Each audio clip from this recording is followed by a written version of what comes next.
There you go. A little bit of Away in a Manger for you there. Let me just kind of walk you through it here. The main thing that may be new to some of you, this is a rather easy arrangement of this, kind of easy intermediate arrangement. You've got the notes on top, you've got the tab staff underneath there. Now, let me first talk about what the first note that you see.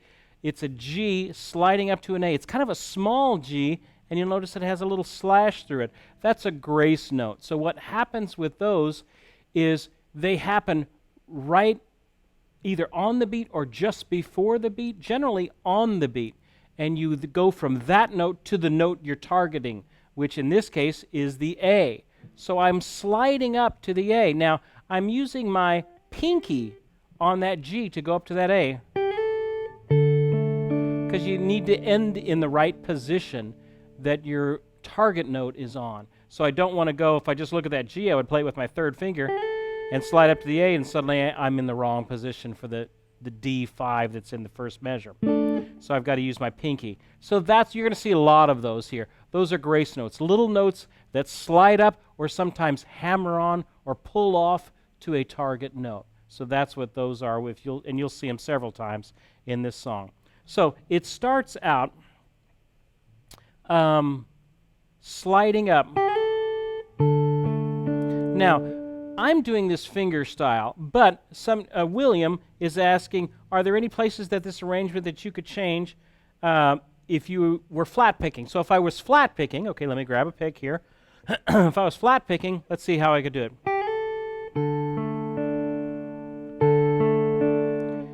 When I'm flat picking, I'm just using the pick between thumb and 1 and then my middle finger. So I still have my middle finger and my third finger that I can still use. And you could still get everything you need to get, I think, with that. It's not all that complicated.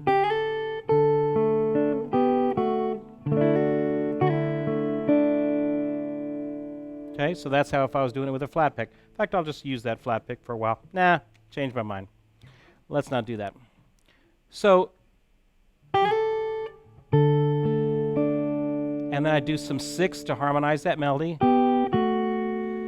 I'm going to a D chord, but I'm going to hammer on from the open E to that top string F sharp. And then just as soon as I do that, I pull off to that E in the next chord. So you end up with a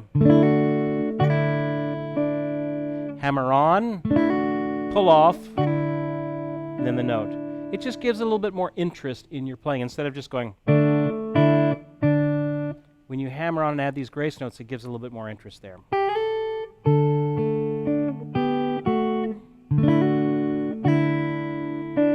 Then this is a G2 form. Then I hammer onto this B to the C sharp, and then pull off. Okay. So let me play that much again.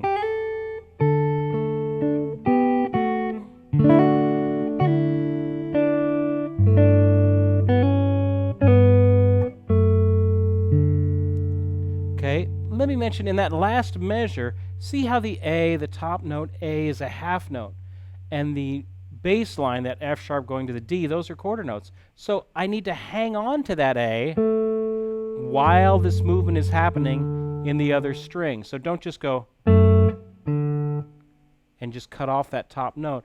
I specifically wrote it as a half note to show that it hangs over into the next beat. Now the next line, I have an A2 sort of a shape. It's kind of like an A, but you take your pinky off.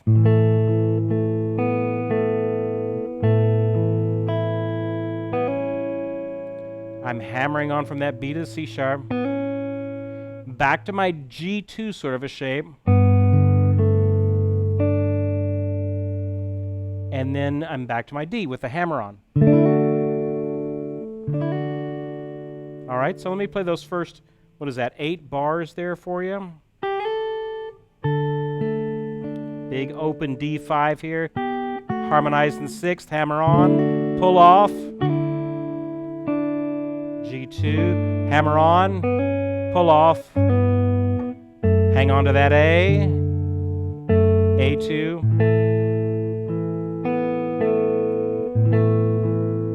hammer on, G2, hammer on to the D, slide up, much of this is just repeated, hammer on, pull off, G2, hammer on, pull off, just exactly like line 1. Now here it changes, so this is the last line, E minor, everything's really open.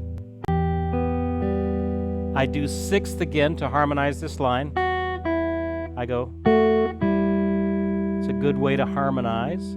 Then I have a B minor bar shape, but I'm on it just for one beat. Then I release that bar and catch that open D or open E. A G6, which is just a 3rd finger on the G and everything else open. A 7th, and then a D5, and then I'm back to it again. So that last line would be 6th, bar, release, G6, regular old A7th. Okay? It's a simple, good version of Away in a Manger. Very simple. You can use it for your playing around the Christmas tree or playing at church or whatever. Now, if I was playing that with a pick, let me grab a pick and see if I like that. I'm using, let's see what do I have here. I just picked a variety of picks. This is a Golden Gate. Actually, it's a mandolin pick, so it hardly has any point to it at all. So it is very... There's no sharp points to it. So let's see how this sounds. It's going to sound very warm.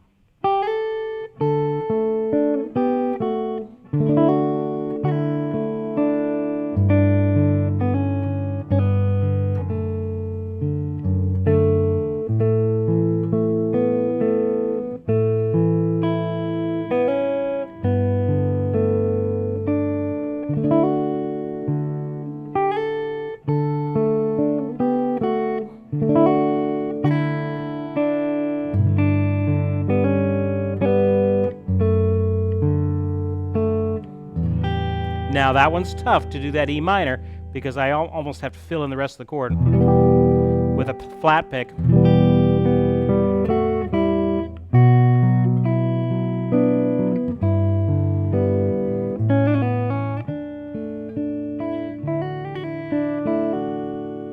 Now I can embellish that a little bit, by just adding little tricks to these forms as I'm doing them. Let's see if I can embellish a little bit.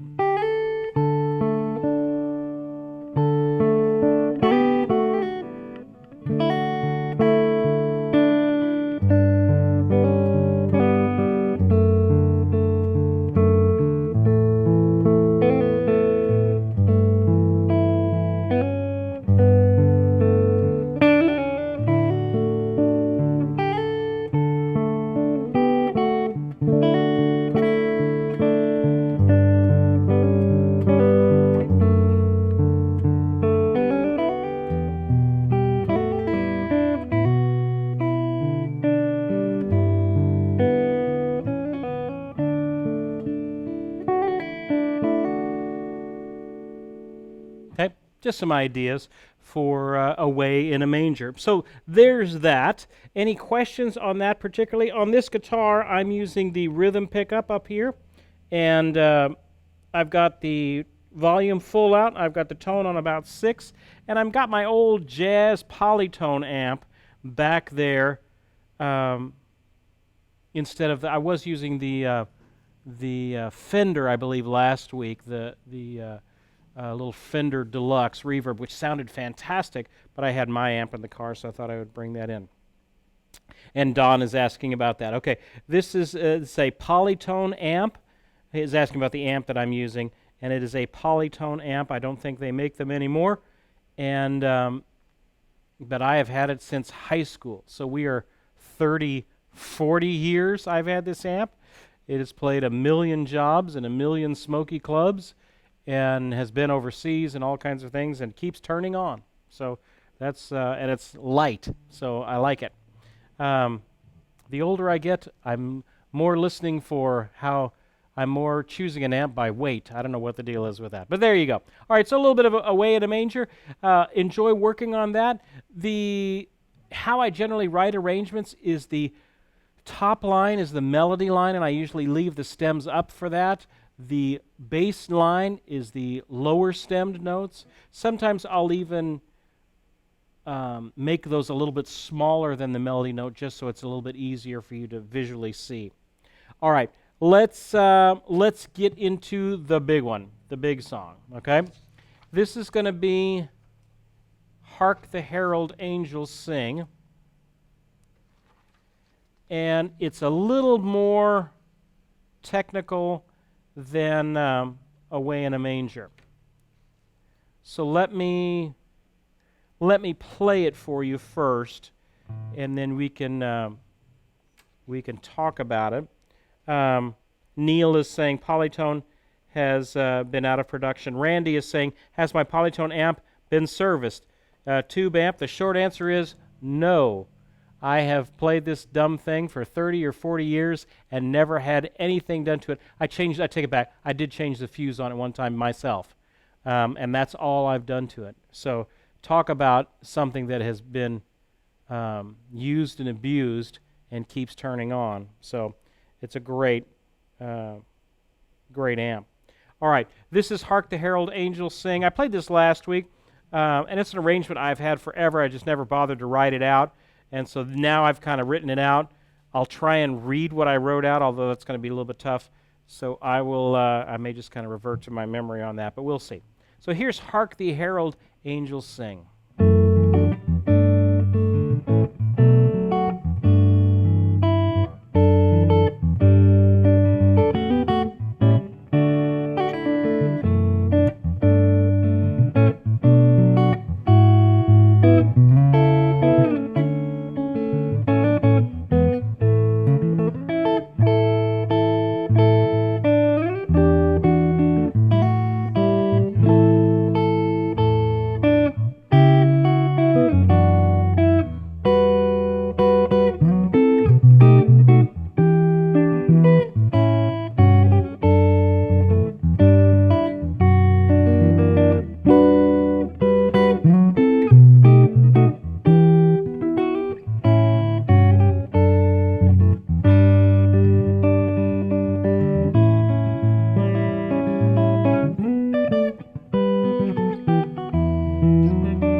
There you go. A little bit of "Hark the Herald Angels Sing" there with a couple of little twists and turns in it.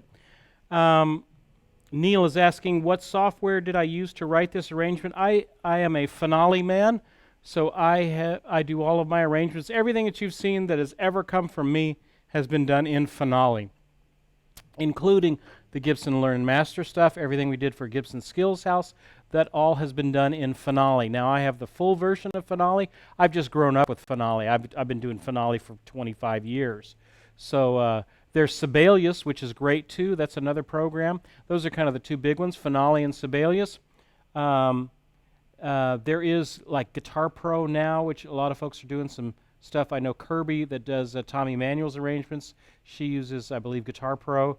So there are other ones out there. I'm just kind of gotten used to Finale. It can do what I need it to do. So I have used that. Now I've got the full version. They do have a smaller version that is like a guitar songwriter one that I think is like $150, something like that. So if you're interested in doing things like this, it's a good program to do it. Basically, how I do that is I write it out in music. Here's my process. I figure out the arrangement. I record myself playing the arrangement, put it up on YouTube. Then I can slow the settings down so I can actually kind of see what I did. And then I write the music out just measure by measure, just crunching it out of basically what I do. Now, you have to make all kinds of decisions along the way of how to notate things and what's going to be easy to read and what's going to be a little trickier to read. So there's constant, compromises that are made through all of that. But once I have a measure down that I like, I put the chord changes on top with the forms that I like to use. So you'll notice here that all of these chord forms that you're seeing there I tried as much as possible to be exactly the chord form for that particular note or combination of tones. So if it's just the D2 with an F sharp like that first chord, now I could play it like that. I could play it like this. There's a whole bunch of ways I could play that chord. I'm doing what I notated there is the actual arrangement that I'm doing there of that. Once I have the measure down that I like, then I just cut and paste. I pull it down into the tab staff. It will ask me what's the lowest fret that you want to put it on, because guitar you can put things in different positions. And I put I say this is in the open position or whatever, and it puts it into tab for me. Now, most of the time, it is right. Occasionally, it will misinterpret something and put something as an open string, which I have done at the 5th fret or something like that, and I'll have to kind of tweak a little bit of it. But anyway, that's generally the process that I go through. Now, you'll notice on this song here, we're back in the key of D, and you got some new chord shapes there that you're wrestling with. On this one, I also tried to bring the melody out since there's so many lines going on. I made everything but the melody in a smaller note head size. So that's one of the things you can do in Finale. So I did that as well, so just to make it a little bit easier for you to figure out. So let's dive into this real quickly here and see if we can get started on it, and then we'll give some things away. So D2 and F sharp. With the bar, that little curved line in the chord shape, that's indicating a bar. And then I have this G6-9 shape, so it's a G major triad with the added 6th with the added 9. And then all these little 16ths and 32nds and whatnots are, most of the time, they're just kind of arpeggiations of the chord. So don't get too freaked out about all that sort of stuff. The chord is the main thing. How you actually go, all that sort of dugga-dugga-dum, I'm just wobbling through the chord. Just to fill out some sound there, so I'm not going.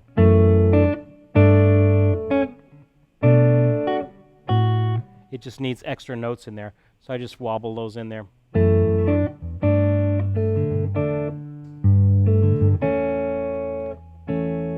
Bar on the A, then I have a B minor 7th. That rhythm in the second measure looks a little bit more complicated than it is. It's ja gu jam. Chord, thumb, upper note.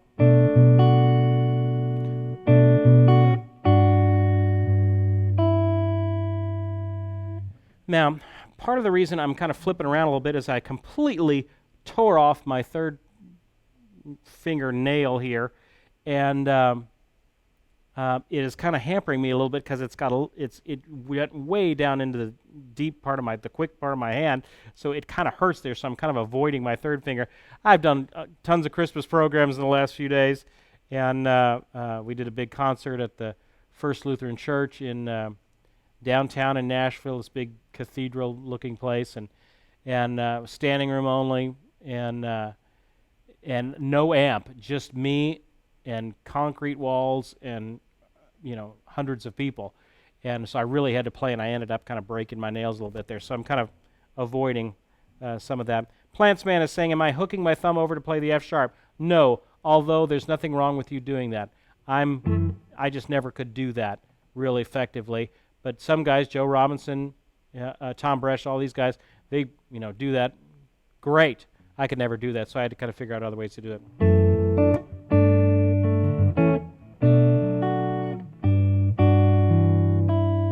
G major ninth. Then I release the bar. I have a D with an F sharp, big stretch. It's kind of a D, that same D5 we had at that Away in the Manger.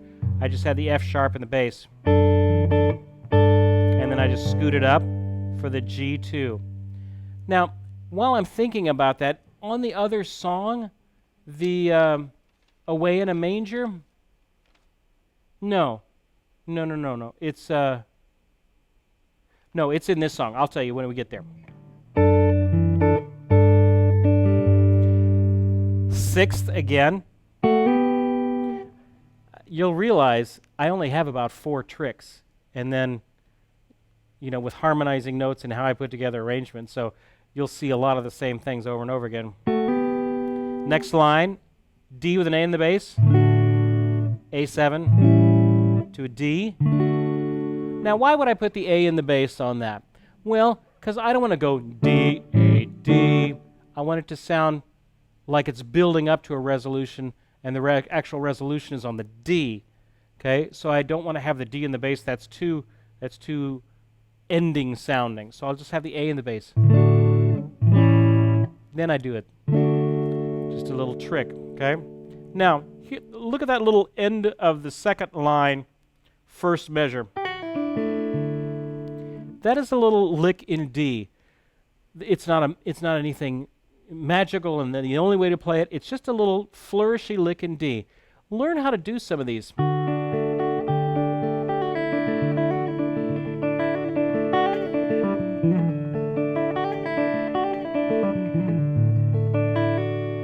It's just little hammer-ons and pull-offs. How many ways can I play a D and throw all this flourishy stuff in it? So this is just one way you could do it. So I have a D. I do the little pinky on for the sus, pull off.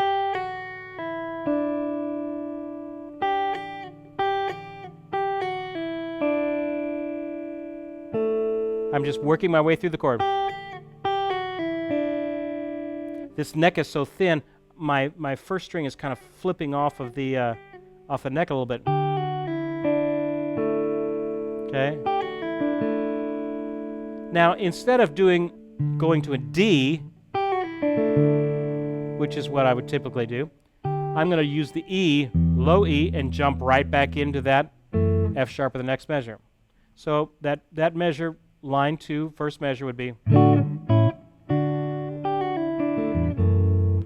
dee da da da da bo dom. See how that works?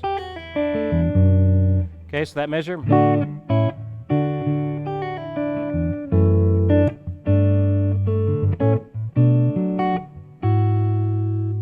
So instead of doing the G2 like we did the first time through, I'm doing an E2 with a G sharp, which kind of gives it a little bit of a lift there.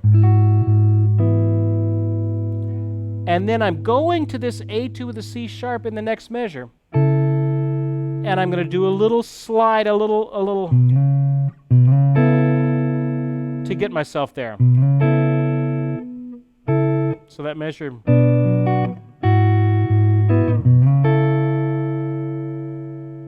And that little helps me get there. See how that goes? Let me slow that down because that's a little complicated there. Line 2.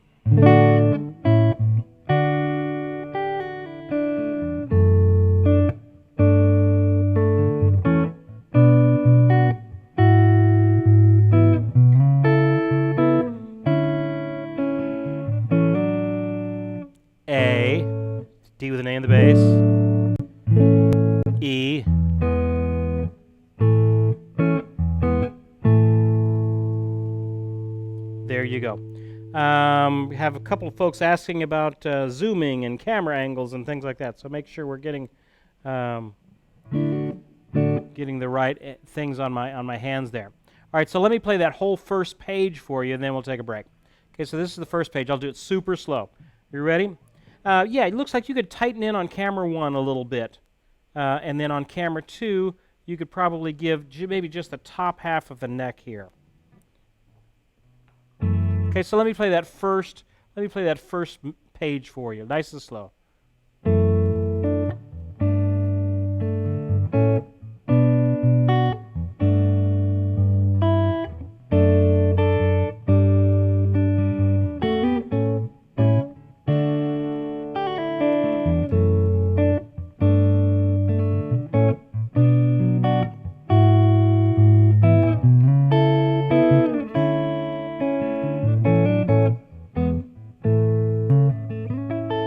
Okay, that little lick there at the end, you have an A5.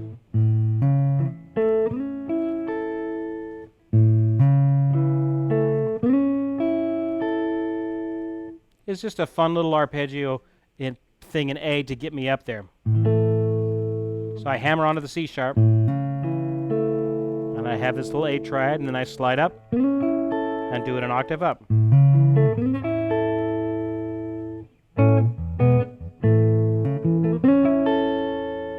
There you go. All right, we'll do the second half of it here in a bit. Let's give some things away here. Had a question here. Crazy Fast Flying is saying, how long does it usually take to get through the Learn and Master Guitar course? Man, that is a loaded question. John correctly answers a lifetime. Well, yeah, I mean, sorry. It gets real open there at the end, and so some of the concepts are going to be, kind of larger concepts. But generally, the first 10 sessions or so, you should be able to get through in a year or two, okay? Now, I'm going to get through it in 6 months. I'm going to get through it in 3 months. Don't do that. Make your goals to actually not play through the material, we'll actually learn it. So session 4, for example, is going to be one that takes folks generally several months to get through. The average person to get several months to get through it. Don't rush through that. Don't play an exercise and go, okay, I got it, and then move on to something else. No. It's not whether you can finally play it one time. It's whether you can officially master it underneath your fingers is what matters. So don't measure skills by time. Measure skills by actually getting the skill, and learn to enjoy the journey on that. So for some, it goes a little bit faster. For others, it goes a little bit slower. It's not anything's wrong. It's just different people process at different times and different speeds. So things to think about as you're learning. Be smart about how you learn. Okay, let's give some things away. I want to give away my Christmas CD. No. I'll give away my Christmas CD too. No one went home with my Guitar Gathering shirt last time. We didn't have any winners of that. I mean, y'all didn't pick them up. So, Solo de Gloria, you have won a Guitar Gathering shirt, and I'll send in one of my CDs too. And then we'll give a Christmas CD to Don Bachmeyer. So, Solo de Gloria, you get a shirt, and Don, you get a CD, and send me your information at service@mightyoakmusic.com, mightyoakmusic.com, your mailing address, what you won, phone number, screen name, things like that, and I will ship this out to you. Now, many of you had sent me an email regarding this Christmas CD. I had put this out, probably 4 or 5 years ago, and I've got actually out 2 or 3 Christmas CDs. This is the most recent one, and it's sometimes solo arrangements, sometimes it's with a band, kind of a jazz feel to different Christmas things.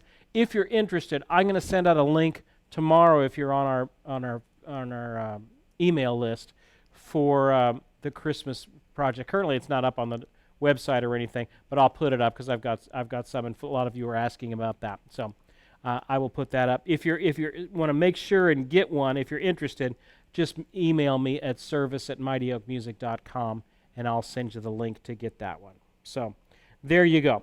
All right. We've got the Christmas CDs. I'll send you out a link to those. It's time of year where folks are kind of looking for Christmas gifts and things like that. So if you're looking for a Christmas gift for the guitar player in your life, check out our store. I put all kinds of new things in there. We've got lots of new books that I have added in there. In fact, we've got even more now. There's some Beatles songbooks in there. There's some fingerstyle Beatles. Chet Atkins fingerstyle is in there. We got real books in there and the play-along tracks as well. Some great Christmas gifts ideas for learning. We still have some of the guitar toolkits left. Don't have too many of those left, but if you're interested in those, that's a great stocking stuffer for the guitar player in your life. Another one is we got tons of guitar socks and music socks and scarves and things like that. So if you're interested in having some fun stuff like that, check out the apparel tab in our store. And so the guys are putting up some links for all of that as well. Check those out. Hey, if you're interested in getting an experience, check out our events tab, which has our retreats, our guitar conference that we have coming up in June 10th through the 13th next year, as well as our fingerstyle event. Both of them are just incredible chances for you to come to Nashville and learn and be with some friends and have fun doing guitar for 4 or 5 days. So check those experiences out as well. I also do lessons. If you're, you can buy a block of lessons, and a lot of guys do that over Christmas. And then we can just go through at your own pace and work on whatever you want to. So that is in there as well on the home page of that. So check out the resources that we have there for you. They're good. I try and put as many good resources as we can get our hands on there for all of that. Okay. Let's do, I see lots of different things going by. Oh, y'all are putting up the links for everything. Plantsman is saying, have a good fingerstyle version of Colorado Christmas. I don't know Colorado Christmas. I don't know that song. So that's a new one to me. I will have to look that one up. But we have done these Christmas live lessons for several years now, so you can probably even go on guitargathering.com to our live lesson tab and look back through the years and find all the PDFs that we've done of Christmas songs. So don't forget the ones we did last week as well. So, all right. So that's enough of all of that. I wanted to play a version. We're just going to see how this goes because I've never really played this. I accompanied somebody doing this the other day at this big choir concert, and I was accompanying somebody for doing this, but I never worked out a solo arrangement of it, and I really, truthfully, haven't even really worked this one out, but it was just so fun, I just thought I would try it. So this is Some Children See Him, and all I have is really just a lead sheet with some chords on top. That's all I have. So I'm going to try and fake my way through an arrangement of this, and hopefully maybe something magical will happen here.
different sort of Christmas song. It's in 5/4 time. It's very jazzy chords that don't have very predictable paths that they're going down. It's kind of a very different. I'll have to work out a real arrangement for that. I think that would be a lot of fun. So, all right, let me cover this last little bit here, and of this song, and then we'll move on. Crazy Fast Flying is saying, can you play Canon in D? Well, I could probably maybe fake my way through it. I'll do that at the end. Okay, so let's look at the second page of Hark the Herald Angels Sing. So we've gone through the first part. Now we get to this, just an A5. When you see a 5 chord, that is just telling you there's no third in it. So it's just really roots and fifths. So in this case, it would be A, E, and then an A, then an E, and an A. It's all A's and E's. And then I slide up to this 7th position E minor. A very common little progression on guitar where you have a minor chord and you go back to the bar.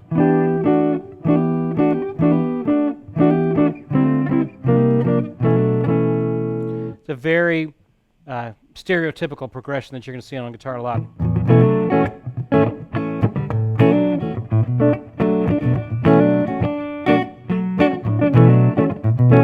So anyway, it's a good way to, when you have a minor chord that's long, that you're holding for a good 2 bars, you can kind of bounce back to that bar and make it sound like something. All right, so if I put it back in context in this song, there it is. Had to get my way back down, doing 6th again.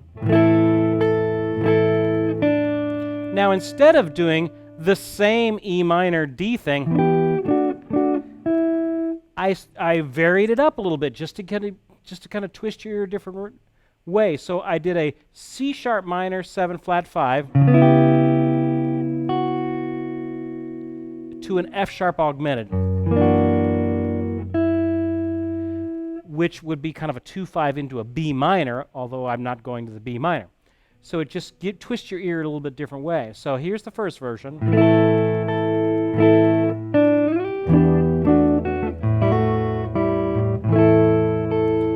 C sharp minor 7th.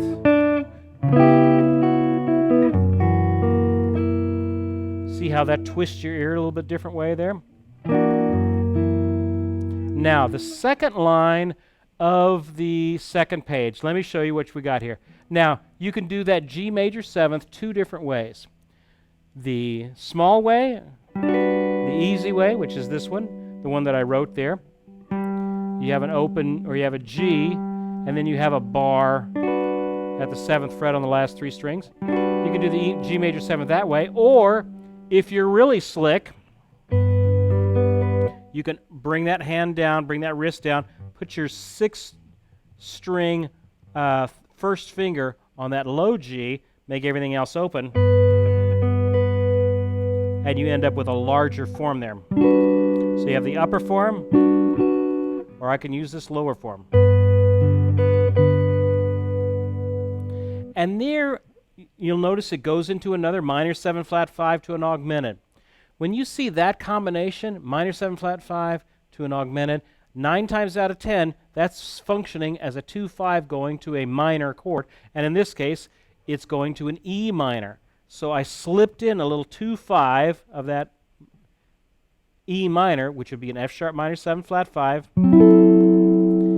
to the B augmented, to B7, to the E minor. So you have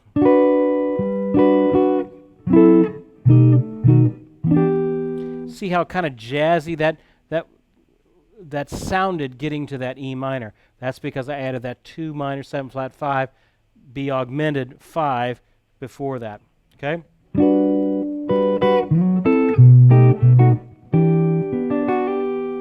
Don't worry about that little that little quick little 16th note lick there. I'm just again outlining the chord. I have an A7th in the next bar. I've got an A, a C sharp, and an F sharp there, and I'm going down with the G note in the bass. So I've got a bass line that's going A, G, F sharp, walking down. Good way to do that. I've got what we call in the biz contrary motion. I've got one line that's going up, and I got the other line going down. I put those both together. It's a very typical and unique way of doing that. They do that in music a lot, this contrary motion thing. G5, just a G, a D, and a G, and a G. Then I add that little E note there because it goes with the melody. And I have the F sharp augmented now. Okay, which should take me to a minor, but it takes me to the 4, to that G chord. And a little interesting way of getting to a 4 is going to the half step right below it and throwing an augmented in. And then I just outline that chord. And then I'm back to my G again, or my low G. Same thing. Contrary motion. G5, A7. And then I have just written here a simple D5 there. Now, in the time that I played it before, I kind of, do a little walking down thing from a B minor. I wish I could say this is really something I've thought a lot about. That little part of the song I just make up every time. I'm just walking down in tenths in the key of D. So I just walk down from a B minor down there. Throw in a couple of pull-off hammer-on licks. And maybe wind my way down to an E minor, maybe to an A. Maybe I could throw my secret jazz progression in here. Easy, really easy to do. Okay, you want to sound immediately like a jazz player? This is a G with an A in the bass, or kind of an A11th. Anytime you see an A7th, you could throw it in. Okay, and I have my third finger, second finger, first finger, and then my pinky underneath this. And I'm just going to switch the places of my first and second finger. Listen how cool that sounds, huh?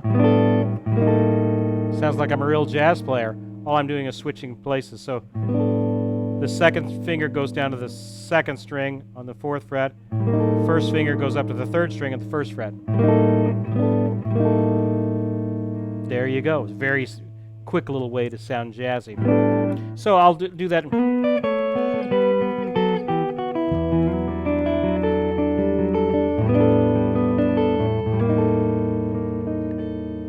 And then I'm back to the top again.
And you throw a little flourish there at the end and you have it done.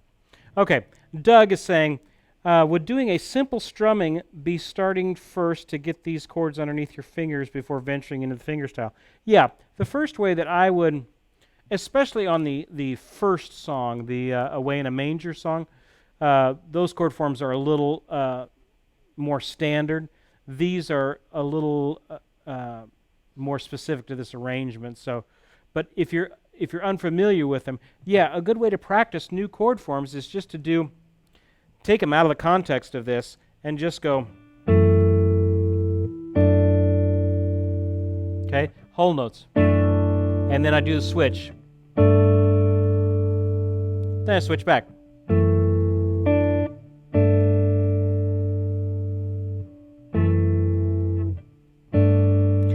So I can keep this second finger on this D the whole time.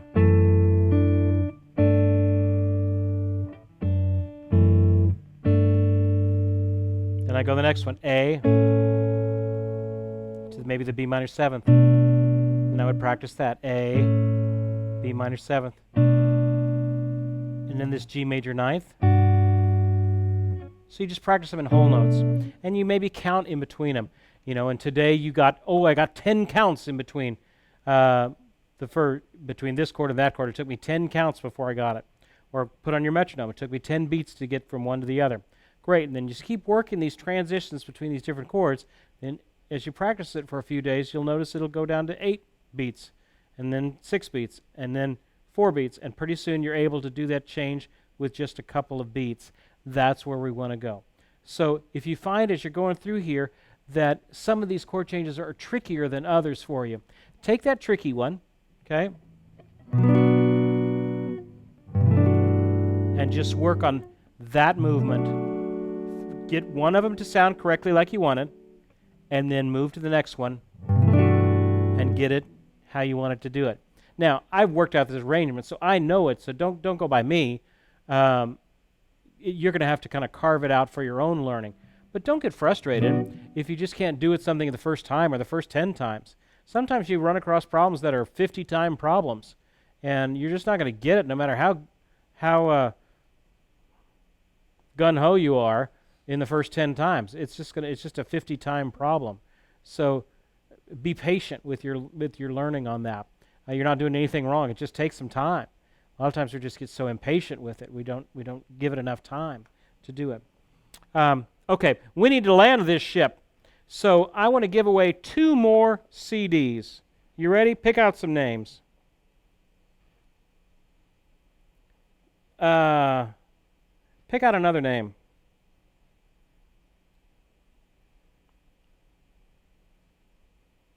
Good. Montevillian, you have just won my Christmas CD. Send me your information, service@mightyoakmusic.com. Send me another one. Gene W, you have just another one too. So send me your information, Gene W and Montevillian, and I'll send you out the Christmas CD as well. If you're interested in just getting that, send me an email, and I can I'll send you the link for it once we put that up tomorrow. So this is the last live lesson of the year, so we will not have one the next 3 weeks. I'm playing a big Christmas show next week, and then after that it's Christmas Eve and then New Year's Eve. So we could have live lessons on Christmas Eve and New Year's Eve, but nobody would show up. So I've learned not to have it anywhere near holidays. So the next one will be after that, as I think, January 7th, something like that, and we will start off with Greg Voros, starting off right, which is where we always start every year, is I have Greg on the show talking about setting up your guitar and things like that. So there you go. I wanted to play one more song for you, and we're going to need to get that mic over here, guys. This is this little Veillette guitar, and once we get the mic in place here, this is a rather odd little instrument, and it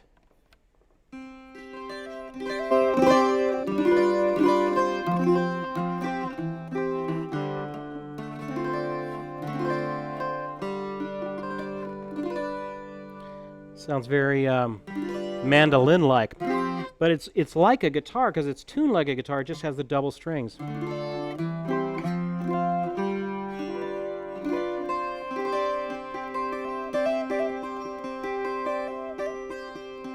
Maria's asking how this is tuned. It's tuned just like a guitar, but it is a fourth higher than a guitar would sound. But it's tuned just like a guitar, so I can use all my guitar chords.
All right, I hope you guys have a great holiday season and look forward to seeing you next year in a couple of weeks.